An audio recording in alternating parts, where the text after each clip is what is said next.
There are also several explosions that were heard near the United States consulate in Erbil in northern Iraq. Now, with respect to the United Arab Emirates, the Emirati Defense Ministry has also reported a casualty where one person has apparently been killed in the Iranian strikes. Qatar has condemned the Iranian missile attack on its territory after several rounds of explosions were heard across Doha. Saudi Arabia has condemned the Iranian attacks targeting its neighbors in a statement that was released by the kingdom's official press agency following a flurry of salvos across West Asia as Israel and the United States have bombed Iran.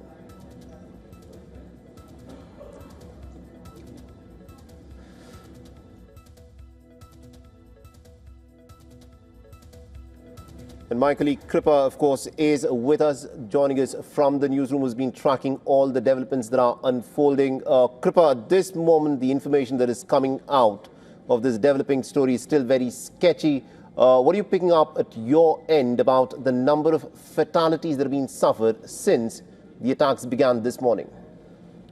Yes, Saleh, as I previously mentioned, 5 girls were killed in an all-girls school in the strike in Iran. And as we track the latest developments at this hour, Iranian missiles have targeted Israel again, with the Israeli army trying to intercept. And if we analyze the situation a little on why Israel struck Iran, Israel views a nuclear-armed Iran as an existential threat. And the IAEA is ruling, plus Iran's enrichment move crossed Israel's long-stated red lines. Israel acted unilaterally to prevent a nuclear breakout. And if we talk about why the U.S. joined, then Donald Trump had restored maximum pressure while reopening talks. Diplomacy was still going on, as you previously mentioned, and talks ended once Iran was declared in violation. So the U.S. struck Fordo, Natanz, and other regions to set back Iran's enrichment timeline and prevent wider escalation. So Washington shifted from diplomacy to force in support of Israel's objective.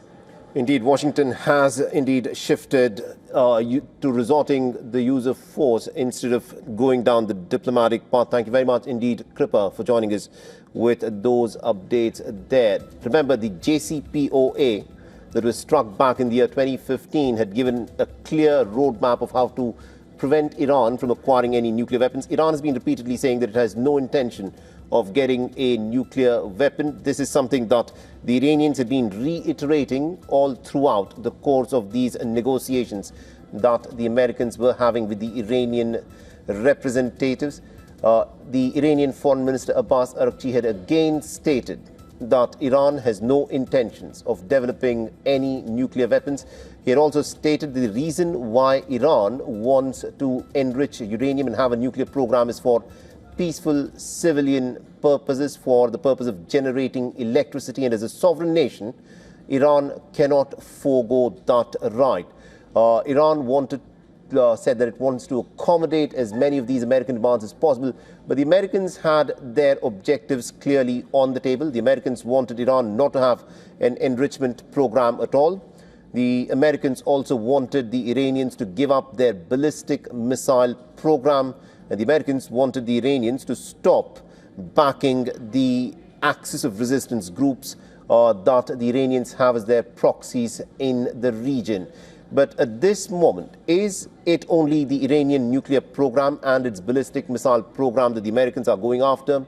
Or is the American and the Israeli plan much bigger? Is it regime change that the Americans are after in Iran will dictate as to how long this round of hostilities will go on? Remember, over the course of the last few weeks and months, we were talking about how the American military buildup of the naval armada was so large that the last time the Americans had weapons of this scale was back in the year 2003, when the Americans carried out that infamous and botched invasion of Iraq, which resulted in years and years of uncertainty in the region, which many people say also resulted in the rise of the ISIS in the region after the disbanding of the Iraqi army under the former leader Saddam Hussein.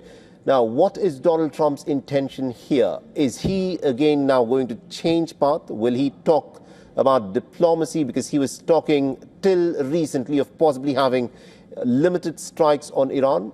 Or is the path for diplomacy now completely over is something that remains to be seen. The Iranian side needs to come out and tell us as to what is the extent of damage it has suffered in these attacks that the Americans and the Israelis have been carrying out since this morning. Masoud Pezeshkian, who was targeted where the Iranian presidential house was bombed, has come out and has issued a statement that he is in good health and he is perfectly fine. We are yet to hear about Ayatollah Ali Khamenei, who was also targeted by the Israelis.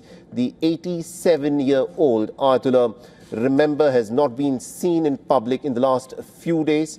He has been in different locations for security reasons because he was clearly the target that the Americans wanted to take out in the aftermath of what the Americans did in Venezuela.